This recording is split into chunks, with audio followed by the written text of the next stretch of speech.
আজি অসমৰ প্ৰতিটো বিধানসভা সমষ্টিতে অৰুণোদয় ফেজ 3 ইতিমধ্যে মাননীয় অসমৰ জনপ্ৰিয় মুখ্যমন্ত্ৰী ডক্টৰ হিমন্ত বিশ্ব শৰ্মা ডাঙৰীয়াই আজি শুভাৰম্ভ কৰিছে। ই আমাৰ সমষ্টিবিলাকলৈ এটা আশাৰ বতৰা লৈ আহিছে।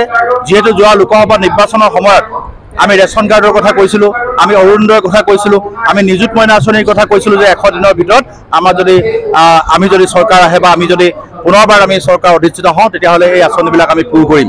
ইতিমধ্যে অসমৰ জনপ্ৰিয় মুখ্যমন্ত্ৰী ডক্টৰ হিমন্ত বিশ্ব শৰ্মা ডাঙৰীয়াই 100 দিন সম্পূৰ্ণ হোৱাৰ আগতেই তেখেতে এই 3খনকৈ অভিলাষী আঁচনি আজি শুভাৰম্ভ কৰিছে। আৰু আমি আশা কৰিছোঁ যে আমাৰ দৰিদ্ৰ সীমাৰেখাৰ তলত থকাৰ লগতে দিব্যাংগসকলে হওক বা বিধৱা আইসকলে হওক, অবিবাহিতাসকলে হওক, বিবাহ বিচ্ছেদ হৈ ঘৰলৈ ঘূৰি অহাসকলে হওক, প্ৰত্যেকেই এই আঁচনিত অন্তৰ্ভুক্ত হ'ব। আৰু যিসকলৰ ৰেচন কাৰ্ড নাই, মই বিশেষকৈ চাবুৱা লাহোৱাল বিধানসভা সমষ্টিৰ প্ৰতিগৰাকী ৰাইজলৈকে আহ্বান জনাম। এতিয়া আমি নতুনকৈ প্ৰায় 4000 নতুনকৈ ৰেচন কাৰ্ড আমি চাবুৱা লাহোৱাল বিধানসভা সমষ্টিত দিবলৈ সক্ষম হ'ম। আৰু আমাৰ যিসকলে বহু লোকে এতিয়াও ৰেচন কাৰ্ডত তেওঁলোকে অন্তৰ্ভুক্ত হোৱা নাই, কাৰণ ৰেচন কাৰ্ডখন দিয়াৰ পিছতে আমি তেওঁলোকক অৰুণোদয় দিব পাৰিম। তেনেকুৱা বহু দৰিদ্ৰ সীমাৰেখাৰ তলত থকা পৰিয়ালে আজি অৰুণোদয়ৰ পৰা বঞ্চিত হৈ আছিল, কাৰণ তেওঁলোকৰ হাতৰ ৰেচন কাৰ্ডখন নাছিল। আৰু ৰেচন কাৰ্ড আধাৰ কাৰ্ডৰ লগত লিংক কৰি এতিয়া এই অৰুণোদয় আঁচনিখন প্ৰৱৰ্তন কৰাৰ কাৰণে সিদ্ধান্ত লোৱা হৈছে। মই অসমৰ জনপ্ৰিয় মুখ্যমন্ত্ৰী ডক্টৰ হিমন্ত বিশ্ব শৰ্মা ডাঙৰীয়াক ধন্যবাদ আৰু কৃতজ্ঞতা জনাইছোঁ। 30,000 আধুনিক অসমৰ নিৰ্মাতা অসমৰ মাননীয় মুখ্যমন্ত্ৰী ডক্টৰ হিমন্ত বিশ্ব শৰ্মাৰ চিন্তাৰ ফচল অৰুণোদয়।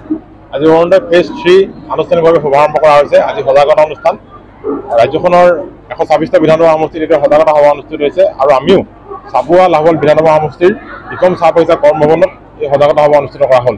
এই আঁচনিখনৰ জৰিয়তে ৰাজ্যখনৰ 37 লাখ মহিলাই অৰুণোদয় আঁচনি লাভ কৰিব, উপকৃত হ'ব। আৰু একেমতে 19 লাখতকৈ অধিক লোকে ৰেচন কাৰ্ড লাভ কৰিব। গতিকে এইবাৰ অৰুণোদয়ত ৰেচন কাৰ্ড সংলগ্ন কৰা হৈছে। গতিকে যিসকলে ৰেচন কাৰ্ড এতিয়াও লাভ কৰা নাই, তেওঁলোকে যাতে ৰেচন কাৰ্ড 15 অক্টোবৰ ভিতৰত আবেদন কৰি ৰেচন কাৰ্ডখন পাব পাৰে আৰু অৰুণোদয়ৰ বাবে আবেদন জনাব পাৰে। তাৰ যি ব্যৱস্থা গ্ৰহণ কৰা হৈছে, ৰাইজক সজাগ কৰি তোলা হৈছে। আৰু অৰুণোদয় আঁচনিখনৰ উপকাৰিতা সম্পৰ্কত মাননীয় মুখ্যমন্ত্ৰী মহোদয়ে গুৱাহাটীৰ পৰা ভাৰ্চুৱেলি গোটেই কথাখিনি ৰাইজক অৱগত কৰাইছে। আৰু আমিও ৰাইজক অৰুণোদয় আঁচনিখনে লাভ কৰি থকা উপকাৰিতা সম্পৰ্কত, মহিলাসকলে ইয়াৰ পৰা পোৱা উপকাৰিতা সম্পৰ্কত ৰাইজক কোৱা হৈছে, ৰাইজ উপকৃত হৈছে। আৰু একে সময়তে নতুন যি অৰুণোদয় ফেজ 3 তাত আবেদন জনাবৰ কাৰণে এটা নিৰ্দিষ্ট প্ৰক্ৰিয়াৰ মই আবেদন জনাব লাগিব। সকলোকে এই আবেদন প্ৰক্ৰিয়াত অংশগ্ৰহণ কৰিবলৈ আমি আহ্বান জনাইছোঁ যে যোগ্য ভোটাধিকাৰীয়ে যাতে অৰুণোদয় লাভ কৰে। আৰু একে সময়তে আমি সকলো মহিলাই বা ৰাইজে ইতিমধ্যে গম পাইছে, আমি জনাইছোঁ যে যিসকলে ইতিমধ্যে অৰুণোদয় লাভ কৰি আছে, অৰুণোদয় আঁচনিৰ সুবিধা লাভ কৰি আছে, তেওঁলোকেও অৰুণোদয় ফেজ 3 নতুনকৈ আবেদন কৰিব লাগিব।